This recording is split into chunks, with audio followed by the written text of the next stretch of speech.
Hi everyone. I wanted to talk a little bit about what to do when you get a phone call. This is so very important. If you can watch the David Knox videos, it will help you as well. But we here at Move for Free Realty have developed a checklist call questionnaire is what I'll call it. Okay, so if you look on the screen here, the buyer counseling phone interview, you can see it says caller's name. So you want to take notes. You always want to have a bunch of these ready and just laying around for when you get these phone calls because it's very, very important that you know what questions to ask to minimize your time and at the same time the buyers because you might not be able to help them. So don't waste your time. Don't waste their time. So don't forget, these are important questions that I put together through the years to make sure that you're using your time wisely and that, of course, you're qualifying so that you'll be able to help them. All right, number one, the buyer's name. Of course, you need to remember what their name is. You also need to remember their phone number so that you can call them back. Part of your follow-up plan, better be doing it. Their address. I like to get their address so I can add them to my newsletter list and put them on, any type of list that I have that I'm sending out for like new listings and things like that that might be of interest to them. Also, what caused you to call us? I want to know every time what part of our lead generation plan is working the best. So where are these phone calls coming from?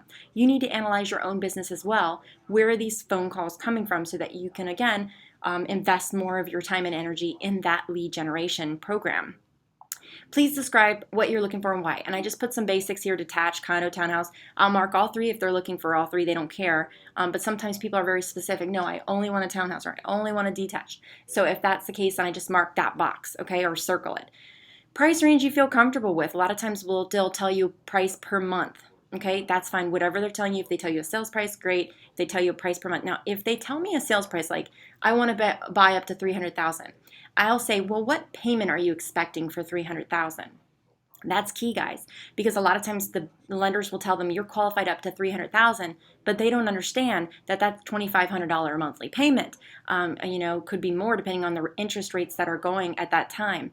So you need to make sure that you ask them, and how much payment would you be expecting for a 300,000? Because if they tell you 1,200, we're way off. It's not going to work. Way off. All right, so location. I write all the cities down that they're looking for. A lot of times they'll tell me like, Manassas, Centerville, Gainesville. Okay, great. I write them all down so I know. Any other specific things, the bedrooms, baths, levels. Some of them are very picky about the schools that they're going to be going to. So again, I write that down. And anything else. So I just have some blank lines here for notes. Why did you decide to move now? I need a motivation. If they just tell me they're out looking just in case, is my time worth just in case? If you're not busy, then I think it is worth it. But if you're very busy, maybe you want to refer it to someone who's got a little bit more time to spend with that particular client because it is the professional thing to do. But also at the same time, you want to make sure that you're spending your time wisely. How long have you been looking? If they tell you 5 years, we might have a problem. That could be a problem for me. And have you found anything you like? If they tell me that, yeah, they found lots of stuff they liked, well, why didn't you buy it? If they say, well, we were kind of scared about moving forward, or we were waiting for our financing to get better. Okay, I can live with that.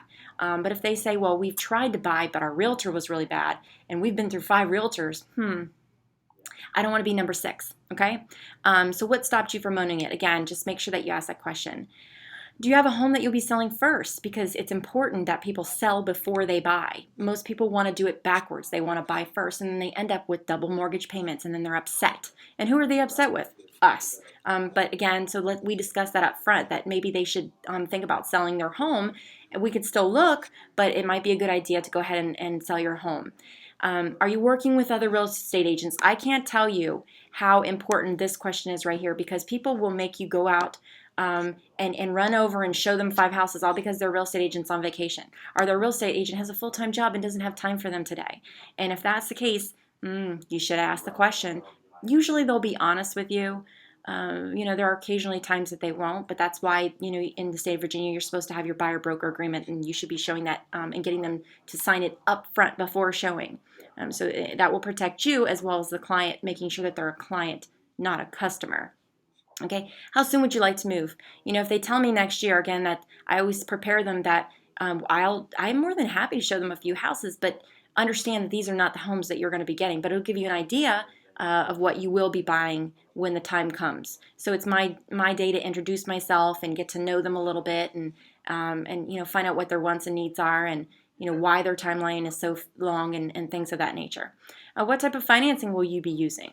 What's the maximum amount of cash you have? Have you talked to a lender? I like to ask these questions. Sometimes you can save it to the face-to-face meeting, but other times, again, if you want to minimize your time, then you might want to ask up front, because the lender part is really important. So I always just tell them, have you spoke with a lender? Because the lender will tell us what sales price you should be looking in. It makes sense for me not to be showing them homes that are 300,000 when they only qualify for 200, because then they're going to be upset at every other home I show them, because it's going to be much smaller.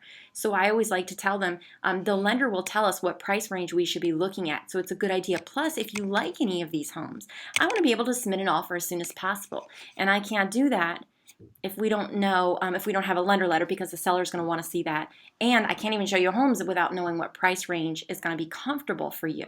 Okay, so this is why we ask these questions up front. And also, you can see on the back of my questionnaires, I also have what to do with these customers, so that you can create a follow-up plan that's successful to keep these people and convert them into clients. Sometimes they're not ready now, but they just have questions. That's okay. They've called you, and it's your job to convert them to clients, whether it be today, tomorrow, or next year. Okay? And hopefully for the rest of their life, you'll be their agent. So these are some of the questions that we ask. I'm asked, do they know other realtors? So if they know other realtors, honestly, I don't even add them to my follow-up plan, because it doesn't really make much sense if they tell me their mom's in real estate, or their brother, uncle, sister, aunt. Again, it doesn't make much sense. Add them to my business base, which would be a database, your version of a database. If you have just the biz-based book like we use, you'll need to add it to a spreadsheet too, so that you can print out labels, auto email campaigns, neighborhood alerts, Facebook, LinkedIn, birthday calendar, so that you can send them birthday cards. Very, very important that you remember these things. If you have a monthly item of value or a newsletter that you send, and of course, then always make sure you're doing your follow-up calls with, did you get it? Did you get what I sent to you? Or how did you like those listings? Do any of them look good to you? Do you want to see them? Can we plan for Friday, Saturday? Let's set up these appointments. And of course, making sure that you ask for referrals is very, very important. One of the reasons why I'm making this video, just to let you guys know, is that too many times I've heard in other real estate companies I worked for, and then, unfortunately, I've heard it here as well. A call comes in, they're looking for 123 Main Street, and the agent will pick up the phone and say, oh, I'm sorry, that's under contract. Goodbye. That's so scary to me, and it's so upsetting, because we can't do that. Every single time the phone rings, it costs us money to generate that phone call. That's thousands of dollars worth of advertising that brought that phone call in, and now you just gave it away. So we need to make sure that every person that calls in, we qualify them with, what do you need? Let me see if I can find you something else. I have other listings in that area that might meet your needs. What was it about that home that you liked? Okay, so don't let them off the phone. Don't let them off the phone, because you might have something else, including, which I love to tell them, we have upcoming listings that are not on the market yet. I'd love to be, to show you. You could be the first to see them. Tell me about what you're looking for. And that's a good way to keep them on the line and then get some more information. Maybe you can help them, maybe you can't, but at least you would know at that point. But if you just let them go, thousands of dollars are being wasted with that. Please do not do that. And again, it's going to improve your business if you're able to just talk to people. And I just ask them open-ended questions. Tell me what you're looking for. What can I do for you? What are you needing from me? Oh, your last realtor was horrible? Tell me about that. What are you expecting from a real estate agent? These are great questions, because I want to make sure that I'm meeting their needs. Okay? All right, guys. Hopefully that helps you. And good luck.